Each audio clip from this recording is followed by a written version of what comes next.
السلام عليكم ورحمة الله وبركاته. إن الله سبحانه وتعالى وله الحمد في الأولى والآخرة وهو الغفار وسداد العيوب وعلام الغيوب. ونشهد أن سيدنا وشفيعنا وخليلنا وحبيبنا ومولانا محمد الذي أدى الأمانة وبلغ الرسالة ونصح الأمة وكشف الغمة وجاهد في سبيل الله حق جهاده وعلى آله وصحبه أطباعه ومن تبعهم بإحسان إلى يوم الدين. أما بعد، فأعوذ بالله من الشيطان الرجيم.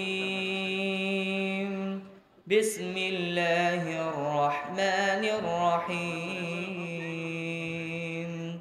واخفض لهما جناح الذل من الرحمة وقل رب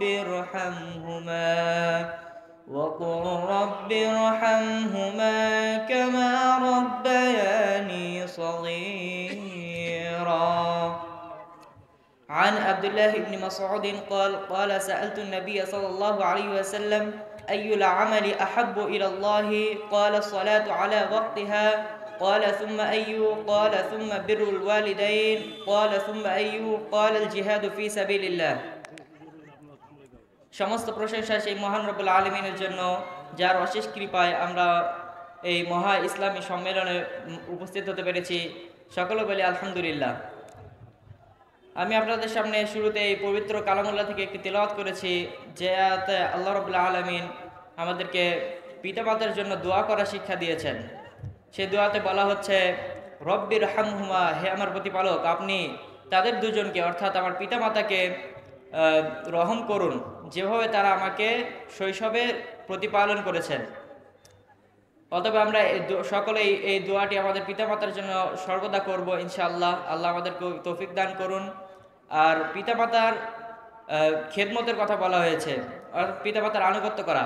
আব্দুল্লাহ ইবনে মাসউদ রাদিয়াল্লাহু তাআলা থেকে বর্ণিত, তিনি বলেন, রাসূল সাল্লাল্লাহু আলাইহি সাল্লামকে জিজ্ঞাসা করলেন, কোন কাজ আল্লাহর কাছে অধিক প্রিয়? তিনি বললেন, সময় মতো সালাত আদায় করা। তারপর আবার জিজ্ঞাসা করা হলো, তারপরে কোনটি? তিনি বললেন, পিতামাতার অনুগত হওয়া। তারপর আবার জিজ্ঞাসা করা হলো, কোনটি? তিনি বললেন, আল্লাহর রাস্তায় জিহাদ করা। অতএব আমরা বুঝতে পারি, আল্লাহর রাস্তায় জিহাদ করা এটা একটা বড় একটি আল্লাহর কাছে প্রিয়জনক একটি কাজ। আমাদের আল্লাহর কাছে এই সময় মতো সালাত আদায় করার পরেই পিতামাতার অনুগত হওয়ার কথা বলা হয়েছে। অর্থাৎ আমাদের পিতামাতার অনুগত হতে হবে এবং তাদের জন্য বেশি বেশি দোয়া করতে হবে।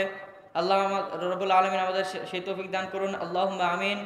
আর আপনারা সকলেই জানেন, হয়তো আমার মা মারা গেছেন, আপনারা সকলে আমার মায়ের জন্য দোয়া করবেন এবং আমার পিতার জন্য দোয়া করবেন, যেন আল্লাহ তাকে হায়াতুত তাইয়্যিবা দান করেন।